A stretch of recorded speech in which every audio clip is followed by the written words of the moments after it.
प्रधानमंत्री नरेंद्र मोदी ने जनजातीय गौरव दिवस के मौके पर की पीएम जनमन योजना की शुरुआत। प्रधानमंत्री किसान सम्मान निधि के तहत 18,000 करोड़ रुपए की 15वीं किस्त की जारी।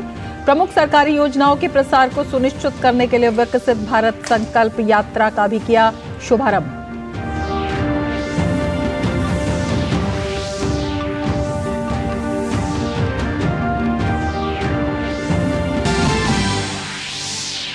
भगवान बिरसा मुंडा की जयंती के मौके पर प्रधानमंत्री नरेंद्र मोदी ने रांची में अर्पित की पुष्पांजलि। पीएम ने भगवान बिरसा मुंडा मेमोरियल पार्क और स्वतंत्रता सेनानी संग्रहालय का किया दौरा।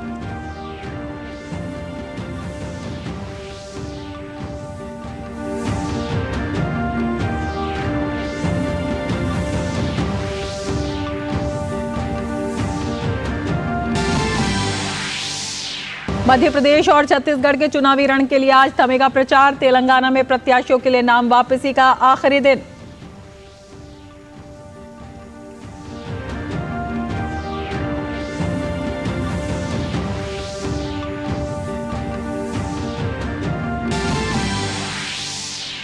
राजस्थान विधानसभा चुनाव के लिए भी प्रचार हुआ तेज। बाड़मेर के बायतू में पीएम मोदी करेंगे चुनावी जनसभा को संबोधित। छत्तीसगढ़ के चुनावी प्रचार के आखिरी दिन बीजेपी के दिग्गज नेता अमित शाह और जेपी नड्डा उतरे मैदान में। कांग्रेस की ओर से राहुल गांधी ने संभाला मोर्चा।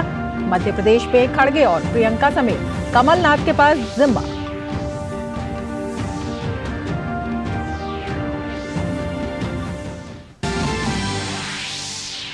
इजराइल हमास संघर्ष के बीच अल शिफा अस्पताल पर इजरायली सेना का छापा। हमास से आत्मसमर्पण करने को कहा। अमेरिका के पास भी हमास के खिलाफ सबूत मौजूद।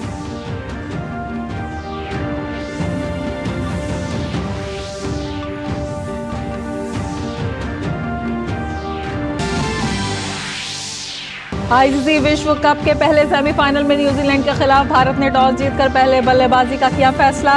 रोहित शर्मा और शुभमन गिल ने दिलाई टीम इंडिया को तेज शुरुआत।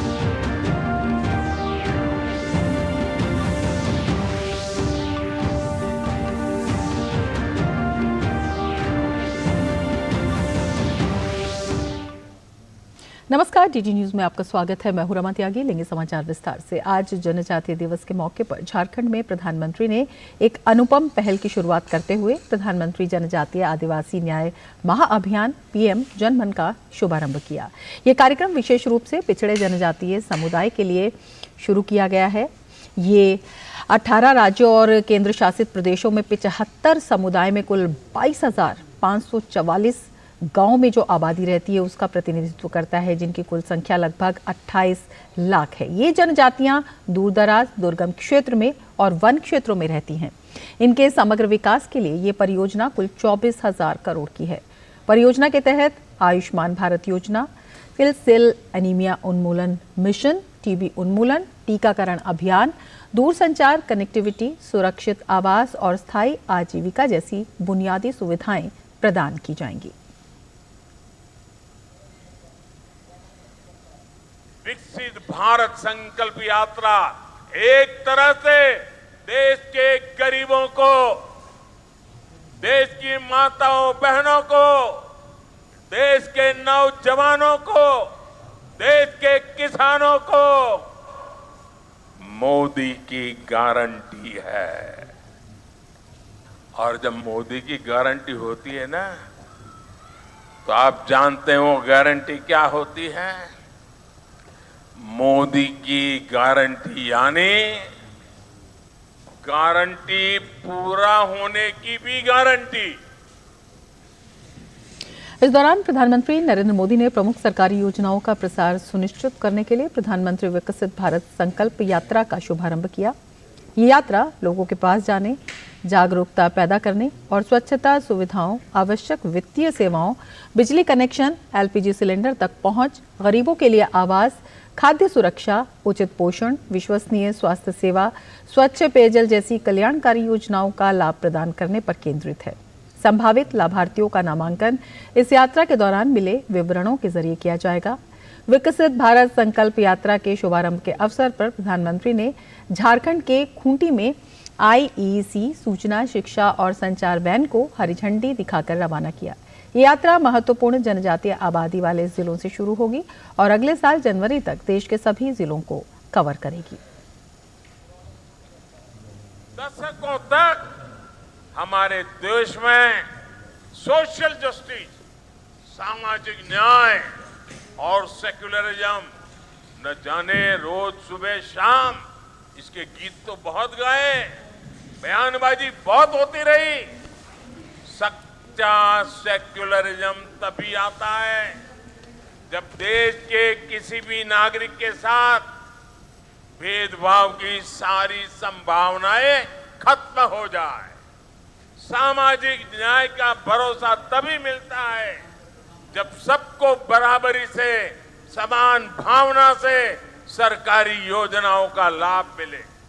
और इसी सोच के साथ अब आज से विकसित भारत संकल्प यात्रा शुरू हो रही है। इस यात्रा में सरकार मिशन मोड में देश के गांव-गांव जाएगी। हर गरीब, हर वंचित को सरकारी योजनाओं का जो हकदार है, उसके हक के लिए उसको लाभार्थी बनाया जाएगा। किसानों के लिए पीएम मोदी ने प्रधानमंत्री किसान सम्मान निधि प्रधानमंत्री किसान के अंतर्गत 18,000 करोड़ रुपए की 15वीं किस्त राशि 8 करोड़ से अधिक लाभार्थियों को प्रत्यक्ष लाभ हस्तांतरण यानी डीबीटी के माध्यम से जारी की।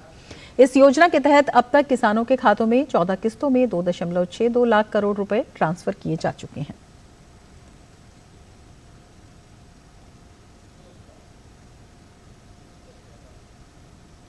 प्रधानमंत्री ने झारखंड को जिन विकास परियोजनाओं की सौगात दी, उनमें NH 133 के महगामा हंसडीडा सेक्शन के 52 किलोमीटर लंबे हिस्से को 4 लेन का करना, NH 114A के बासुकीनाथ देवघर सेक्शन के 45 किलोमीटर लंबे हिस्से को 4 लेन का करना, KDH पूर्णाडी कोल हैंडलिंग प्लांट और IIIT रांची के नए शैक्षणिक और प्रशासनिक भवन की आधारशिला रखना शामिल है। जिन परियोजनाओं का उद्घाटन किया गया और राष्ट्र को समर्पित किया गया, उनमें IIM रांची का नया परिसर, IIT ISM धनबाद का नया छात्रावास, बोकारो में पेट्रोलियम ऑयल और लुब्रिकेंट डिपो, हटिया पकरा सेक्शन, तलगरिया बोकारो सेक्शन और जारंगटी पतरातू सेक्शन को डबल करना शामिल है।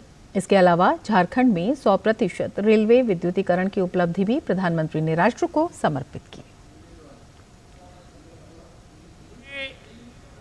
50,000 करोड़ रुपए की अलग अलग योजनाओं का उपहार मिला है। आज झारखंड में रेलवे इंफ्रास्ट्रक्चर और कनेक्टिविटी के विस्तार के तहत कई रेल परियोजनाओं को शुरू किया गया है। आपको ये जानकर खुशी होगी कि झारखंड भी देश के 100% इलेक्ट्रिफाइड रेल रूट वाला राज्य बन गया है। प्रधानमंत्री ने भगवान बिरसा मुंडा के जन्मस्थल उलीहातू की यात्रा भी की। उन्होंने बिरसा मुंडा के दर्शन किए, प्रतिमा पर माल्यार्पण किया। इसके साथ ही प्रधानमंत्री ने भगवान बिरसा की पूजा की और उनके परिजनों से मुलाकात भी की। उलीहातू की यात्रा करने वाले वे पहले प्रधानमंत्री भी हैं। इससे पहले किसी भी प्रधानमंत्री ने उलीहातू की यात्रा नहीं की।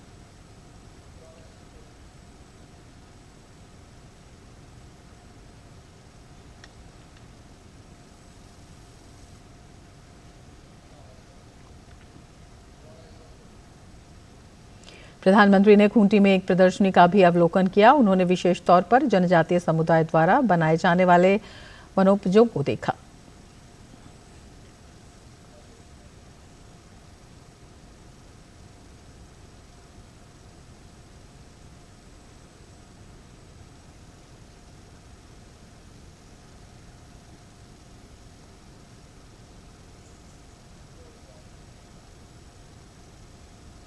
वहीं इससे पहले आज सुबह राष्ट्रीय जनजातीय गौरव दिवस के अवसर पर प्रधानमंत्री ने भगवान बिरसा मुंडा को श्रद्धांजलि दी।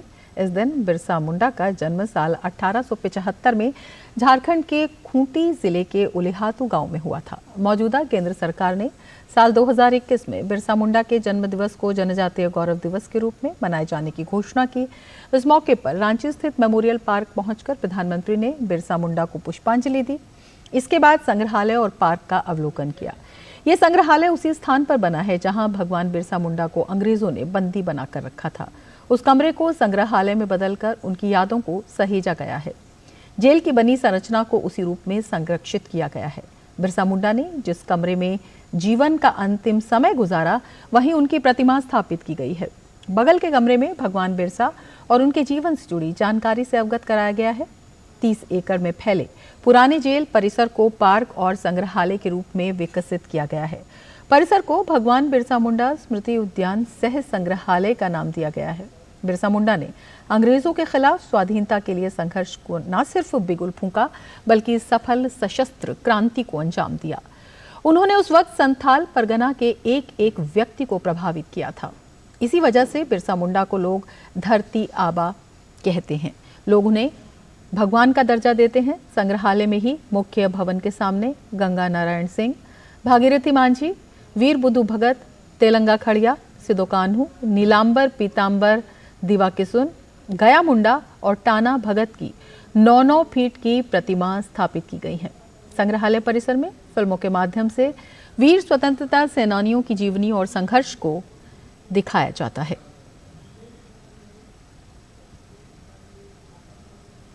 आज जनजातीय गौरव दिवस के मौके पर राष्ट्रपति द्रौपदी मुर्मू ने संसद भवन परिसर में भगवान बिरसा मुंडा को पुष्पांजलि अर्पित की।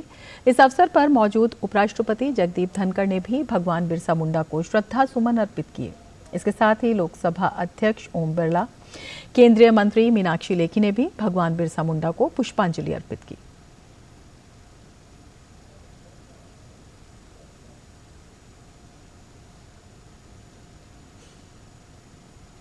जनजाति लोगों का एक समूह है जो समान वंशावली और संस्कृति को साझा करते हैं। भारत की जनजातियां देश के लगभग सभी राज्यों में फैली हुई हैं। अलग अलग राज्यों में इनके रीति रिवाज और रहन सहन अलग हैं। जनजातियां भारतीय आबादी का एक महत्वपूर्ण हिस्सा हैं। जनजातीय संस्कृति भारत की अमूर्त राष्ट्रीय विरासत का एक अभिन्न अंग है। जनजातियां भारतीय आबादी में 8.6% की हिस्सेदारी रखती हैं, जिनकी संख्या लगभग 10.4 करोड़ है। प्रधानमंत्री नरेंद्र मोदी के सबका साथ सबका विकास, सबका विश्वास और सबका प्रयास के दृष्टिकोण को ध्यान में रखते हुए भारत सरकार ने जनजातियों के विकास और उनकी विरासत और संस्कृति के संरक्षण को प्राथमिकता के रूप में केंद्रित किया है, इन पर ध्यान केंद्रित किया है। 15 नवंबर 2017 को भगवान बिरसा मुंडा की जयंती पर प्रधानमंत्री नरेंद्र मोदी ने कहा था कि मैं भगवान बिरसा मुंडा को उनकी जयंती पर नमन करता हूं। उनका अदम्य साहस प्रेरणा का स्रोत है। भगवान बिरसा मुंडा के जीवन से प्रेरित होकर हम अपने आदिवासी समुदायों के सशक्तिकरण की दिशा में काम कर रहे हैं, जो भारत का गौरव है। इसी दिशा में आगे बढ़ते हुए अपने दूसरे कार्यकाल में भी मोदी सरकार ने आदिवासी समुदायों के उत्थान के लिए उल्लेखनीय कार्य किया है। आइए हम आपको बताते हैं कि पिछले 9 वर्षों में मोदी सरकार ने इस दिशा में क्या कदम उठाए हैं। पिछले 9 वर्षों में मिशन मोड में विशेष रूप से पिछड़े जनजातीय समूहों के विकास को पहली बार फोकस क्षेत्र के तहत शुरू किया गया है। प्रधानमंत्री जनजातीय आदिवासी न्याय महाअभियान यानी पीएम जनमन, इस मिशन के तहत विकास के मद में अगले 3 वर्षों के लिए 15,000 करोड़ रुपए आवंटित किए गए हैं। यह पहली बार है कि जनजातीय समूहों के लिए डेटा केंद्रित मानव विकास सूचकांक के साथ एक विशेष योजना तैयार की गई है, जिसका लक्ष्य समुदाय का समग्र विकास करना है। जनजातीय लोगों की एक अन्य ऐतिहासिक अवसर भगवान बिरसा मुंडा की जयंती पर 15 नवंबर को जनजातीय गौरव की खुशी मनाने और जनजातीय स्वतंत्रता सेनानियों को श्रद्धांजलि देने के लिए जनजातीय गौरव दिवस के रूप में घोषित किया गया है। राज्यों को न्यूनतम समर्थन मूल्य पर लघु वन उपज की खरीद के लिए सहायता दी जा रही है। ट्राइफेड ने वर्ष 2017-18 में देश भर के सभी प्रमुख शहरों में आदि महोत्सव, शिल्प, संस्कृति, व्यंजन और वाणिज्य का उत्सव आयोजित करने की एक नई संकल्पना की भी शुरुआत की है। वोकल फॉर लोकल के मिशन को ध्यान में रखते हुए ट्राइफेड ने 16 से 27 फरवरी 2023 तक मेजर ध्यानचंद नेशनल स्टेडियम नई दिल्ली में आदि महोत्सव का आयोजन किया, जिसका उद्घाटन प्रधानमंत्री श्री नरेंद्र मोदी ने किया था और यह पूरे देश में बहुत सफल रहा था। वन अधिकार अधिनियम के तहत अब तक 21.99 लाख व्यक्तिगत अधिकार पत्र और कुल 1.08 लाख सामुदायिक अधिकार पत्र वितरित किए जा चुके हैं। देश भर में अनुसूचित जनजातीय समुदायों के विकास के लिए जनजातीय कार्य मंत्रालय के वार्षिक बजट में निरंतर वृद्धि की जा रही है। 2023-24 के लिए मंत्रालय को 12,461.88 करोड़ रुपए का बजट आवंटित किया गया है, जो 2013-14 के 4,295.94 करोड़ रुपए के बजट की तुलना में 3 गुना अधिक है। जनजातीय कार्य मंत्रालय प्रतिवर्ष 30 लाख से अधिक छात्रों को छात्रवृत्ति दी जाती है। सरकार ने 2047 तक सिकल सेल एनीमिया को खत्म करने का लक्ष्य निर्धारित किया है। वहीं सरकार 740 एकलव्य आवासीय मॉडल स्कूल की स्थापना कर रही है, जिसका उद्देश्य जनजातीय छात्रों को गुणवत्तापूर्ण शिक्षा प्रदान की जाए, जिसके माध्यम से 3.5 लाख जनजातीय छात्रों को गुणवत्तापूर्ण शिक्षा प्रदान करेंगे। गृह मंत्री अमित शाह ने 7 जून 2022 को नई दिल्ली में राष्ट्रीय जनजाति अनुसंधान संस्थान का उद्घाटन किया। NTRI एक प्रमुख और सर्वोच्च राष्ट्रीय स्तरीय संस्थान है और इसकी परिकल्पना अकादमिक, कार्यकारी और विधायी क्षेत्रों में जनजातीय विचारों, मुद्दों तथा मामलों के आधार के रूप में की गई है। Bureau report, DD news. Chhattisgarh में 17 तारीख को 70 सीट पर होने वाले दूसरे चरण के लिए मतदान के लिए प्रचार का आज आखिरी दिन है। लिहाजा आज सभी दलों का प्रचार अभियान अपने चरम पर है। भूपेश बघेल की सरकार के खिलाफ एक तरफ जहां बीजेपी ने मोर्चा खोल रखा है, तो वहीं बघेल समेत तमाम कांग्रेस नेता लगातार उसकी काट में लगे हैं। बात करें आज के प्रचार की, तो आज वरिष्ठ नेता अमित शाह का बेमेतरा, जांजगीर चांपा और फिर कोरबा में जनसभा का कार्यक्रम है। इसके अलावा पार्टी अध्यक्ष जेपी नड्डा रायपुर और अंबिकापुर में अपनी पार्टी के प्रत्याशी के लिए प्रचार कार्यक्रम कर रहे हैं। वहीं कांग्रेस नेताओं में भूपेश बघेल और राहुल गांधी का भी आज धुआंधार प्रचार अभियान कार्यक्रम है।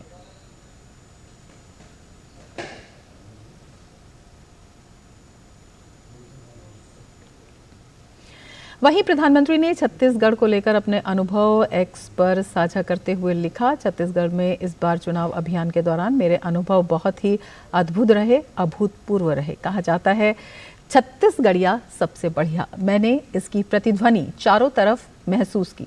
छत्तीसगढ़ के परिश्रमी लोग अपने राज्य को और बेहतर बनाने के लिए, सर्वश्रेष्ठ बनाने के लिए नई उम्मीदों और नई ऊर्जा से भरे हुए हैं। वो जानते हैं कि कुशासन और भ्रष्टाचार के शिकंजे से अगर कोई छत्तीसगढ़ को निकाल सकता है तो वो भाजपा ही है। भाजपा ने बनाया है, भाजपा ही संवारेगी। अगले कुछ साल में छत्तीसगढ़ अपने 25 साल पूरे कर रहा है। आज राज्य में जो नौजवान हैं, जो पहली बार वोट डालने जा रहे हैं, वो एक समृद्ध छत्तीसगढ़ के सपनों के साथ आगे बढ़ रहे हैं। अगले 25 वर्षों में विकसित भारत के संकल्प के साथ ही उन्होंने विकसित छत्तीसगढ़ का भी संकल्प लिया है।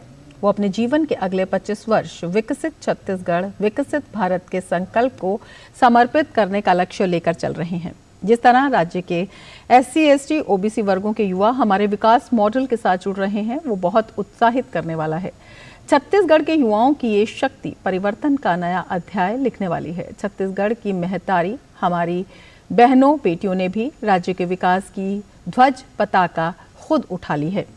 आज भारत जिस तरह महिला सशक्तिकरण के लिए प्रयास कर रहा है, उसका प्रभाव हमें छत्तीसगढ़ में भी दिखता है। इस चुनाव में कांग्रेस की करारी हार तय है। जनता भाजपा के सुशासन पर विश्वास कर रही है, कांग्रेस के खोखले वादों पर नहीं। भाजपा अपने हर संकल्प को पूरा करने के लिए प्रतिबद्ध है, वचनबद्ध है। मैं छत्तीसगढ़ के लोगों को विश्वास दिलाता हूं कि राज्य में आने वाली बीजेपी सरकार आपकी आकांक्षाओं और प्रदेश की समृद्धि की सरकार होगी।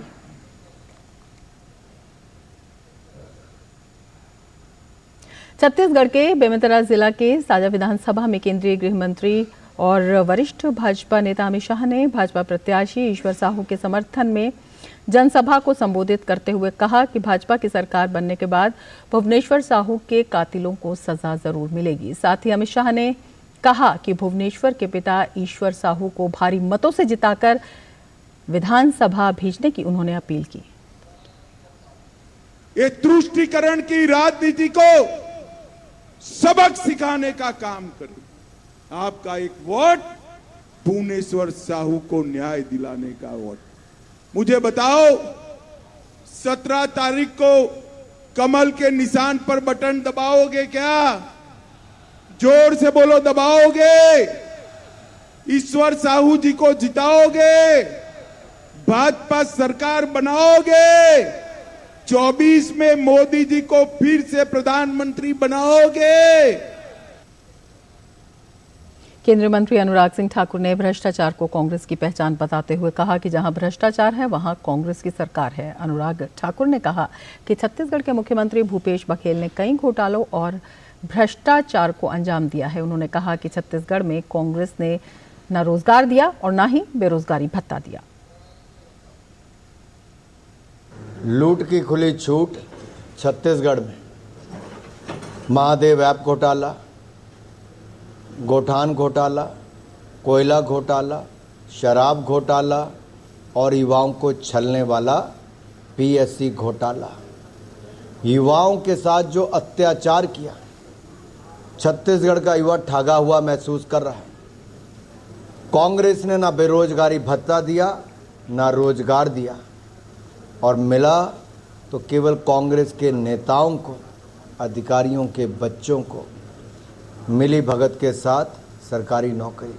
तो छत्तीसगढ़ के युवा में आक्रोश भी है और तख्ता पलट करने की तैयारी भी है।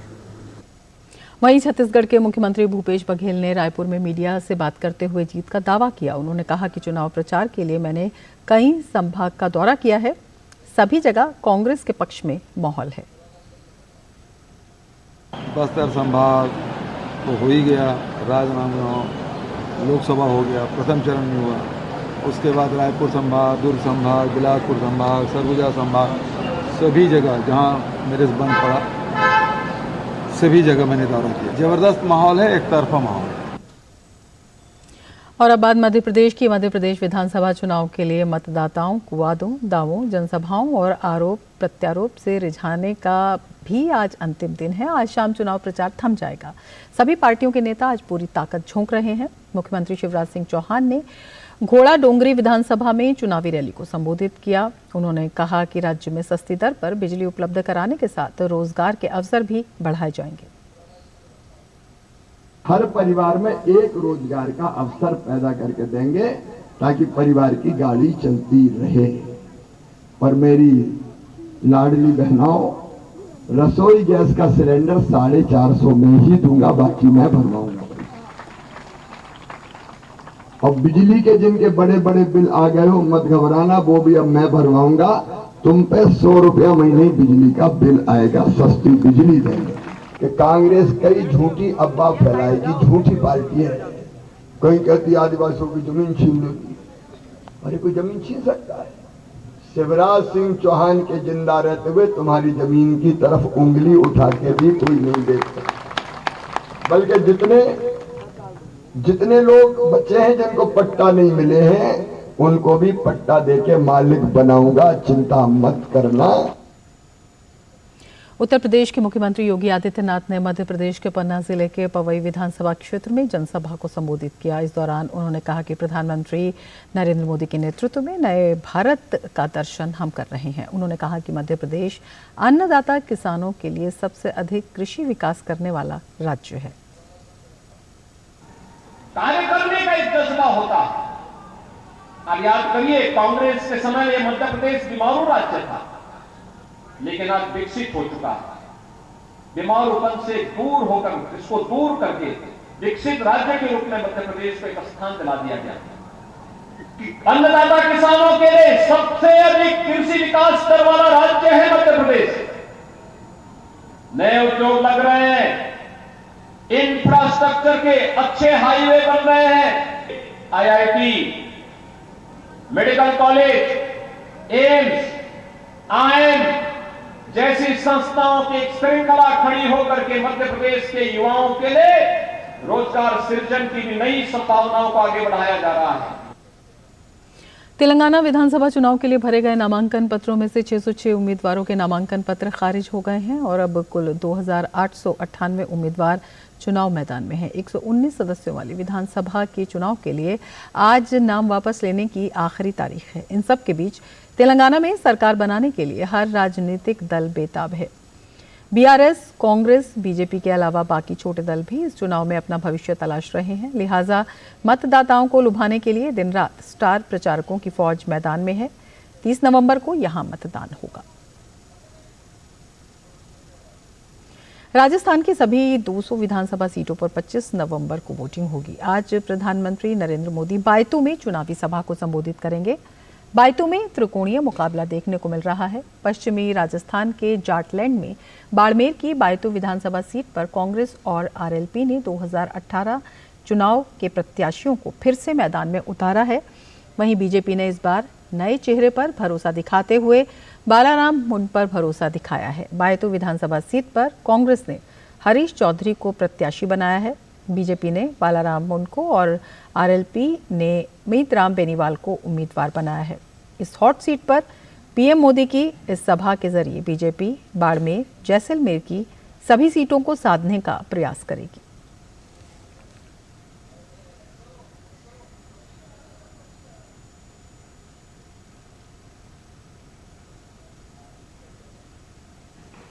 इसके साथ ही इस बुलेटिन में फिलहाल इतना ही। नमस्कार।